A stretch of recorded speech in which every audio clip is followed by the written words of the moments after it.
Hey, it's Aisha from Lost in Pages, and today it's our first ever video interview with the author Caroline Green. And how are you today? I'm fine, thank you. Thank you for asking me to be your first interviewee. Thanks.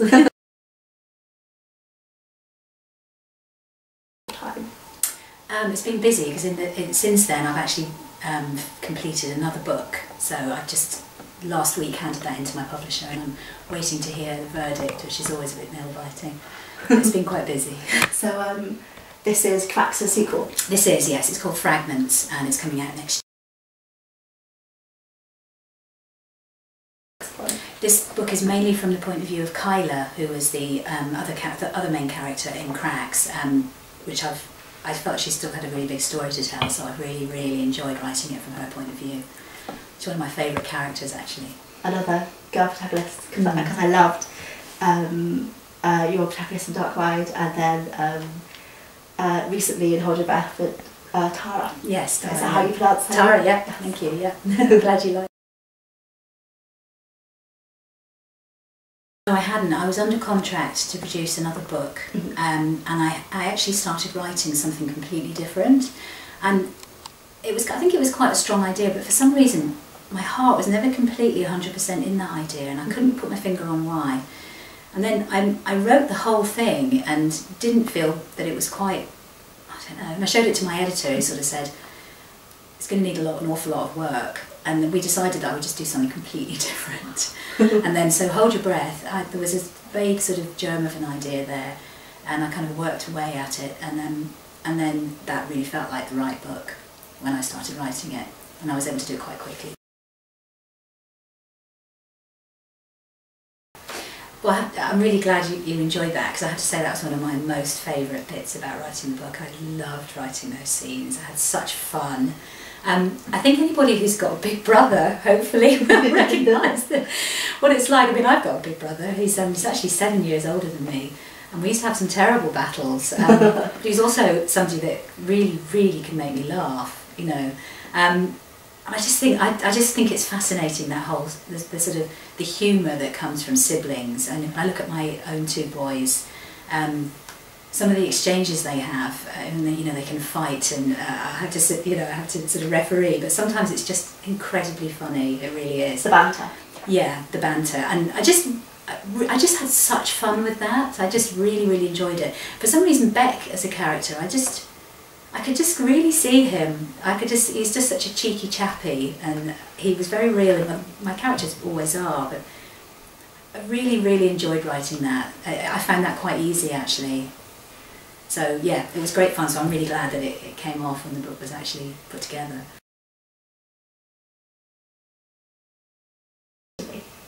10.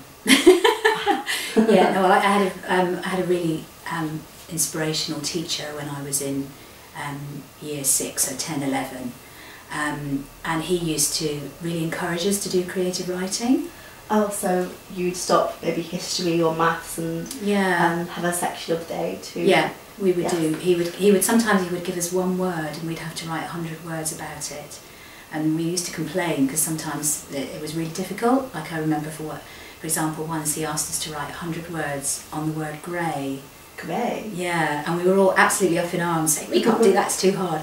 And in the end he said that the class produced the best pieces of work that they'd ever done, because people talked about sort of storm clouds and, sort of the sea on certain days, and all kinds of things that you could relate to with that colour. And it was just, I used to really enjoy it. And also we used to do a project where we had to produce work for something we called Magazine every week, which was,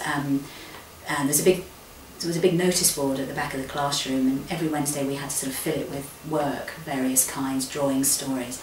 And I used to write stories in a series, and I was always getting into difficulties and not knowing what to do with my characters, which is a bit like now. So at the age of... Yeah. Sorry to interrupt you, but yeah. So at the age of 10, yeah. you were writing a series already? Yeah, but they were complete rubbish. They were total rubbish. But I think that's when I first started to really enjoy doing that. I mean, I have said this before, so apologies to anybody who sees this and has heard me boring on about this, but I do distinctly remember being on a family walk with the dog, and being very bored, and there being some very sort of long tangled grass at the side of the road, and I found myself thinking, oh, what would it be like if all of a sudden I saw a body in that grass? And I started writing a story about it at school. So I think my odd mind has always worked in that kind of way. I pretty much, I sort of handwrite ideas in notebooks. I've got hundreds of notebooks. I'm a bit addicted to buying them actually. But I don't find it very easy to write longhand for very long. I've got absolutely horrible handwriting, really awful handwriting. And I get all tired and wimpy if I've had to write too much. So writers who actually write whole books by hand, I can't imagine being able to do that. So as soon as I've got sort of thoughts about where to start, I have to work on a computer. But in terms of structure, because I've got children and I have other jobs that I do as well as being a writer, my day is quite, you know, the time is kind of parcelled out, so I kind of have to, I can't really choose to be sort of morning or afternoon person with that. But on days when I'm able to do this, my favourite sort of writing day is to go to the British Library and go to into one of the reading rooms there, and it's just it's so peaceful. And for some reason, when I go there, I can get the most words done than anywhere, really. Yeah. So I try and go whenever I can. They just had this beautiful big leather top desks with an old-fashioned sort of lamp, really comfortable chair, and you can plug in everything that you need, and it's really peaceful. And in the sort of centre of the library they have like a big glass column, and inside that column there's all the books, so it's like you just see this lovely wall of books. It's just lovely. It's my favourite place. You must go, it's really great. It's just been fantastic. I absolutely love it. I mean, I go in at lunchtime. I'm currently running a book group at lunchtime. Then I help out with a lesson which is to do with making a magazine, because I've got journalism background as well. And then I have my after-school writing club, and I adore all of them in it, and new people are always welcome to join. And it's just an incredibly sort of friendly, safe, kind of creative place where people can come along and have a go at writing. And it's just been brilliant. I love them. They all came to my book launch. So yeah, it's really been a fantastic experience. It's been a real privilege actually to have been allowed to do this. And to add on to that, before we move on to the next question, is I think it was unbelievably sweet of you that you dedicated Hold Your Breath to 10 of the students. Oh yes, I did, yeah. I did. They were so sweet. There was lots of screaming.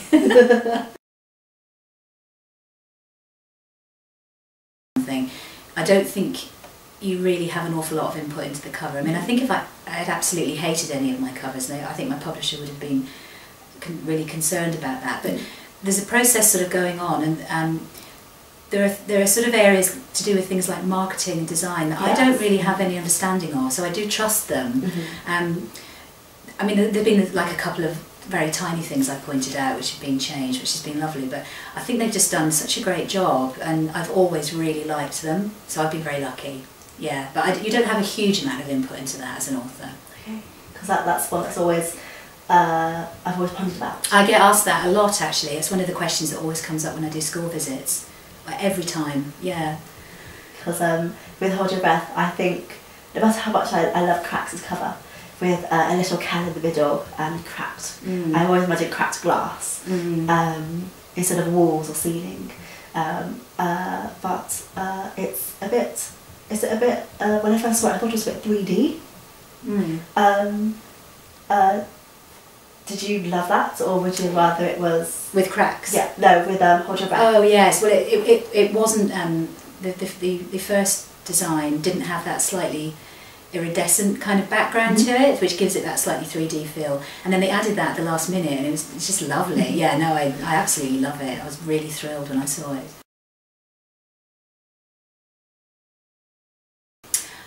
Hold Your Breath is about a 15-year-old girl called Tara who has an unusual gift in that she knows where lost items are. But when people are missing, she discovers that it's a very different proposition, and she ends up getting herself into a very dangerous situation. Well, I'm actually just about to start a book called Pure by Juliana Baggott, and I'm actually going to be reading it with my book group at East Barnet School. So Cool. None of us have read it so far, but I've heard good things, and it really sounds like my cup of tea, so I'm very much looking forward to getting stuck into that. So this has been our first ever interview with Caroline Green, and below will be links to her author page and our links to our Twitter and Facebook, and thank you for watching.